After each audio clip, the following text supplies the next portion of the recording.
Y es que este martes especialistas se reunieron para analizar y aportar soluciones con el fin de garantizar el abasto de agua en la capital del país.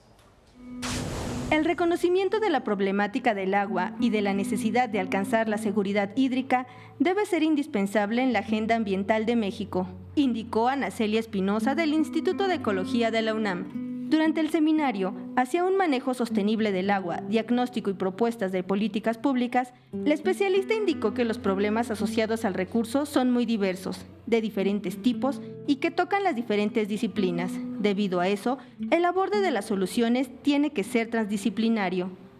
Tienen que involucrarse especialistas de diferentes áreas para aportar una solución que sea un poco más viable. Y tratar de satisfacer la necesidad que tenemos del recurso, pero sin comprometer la posibilidad de que el recurso siga existiendo para las generaciones venideras.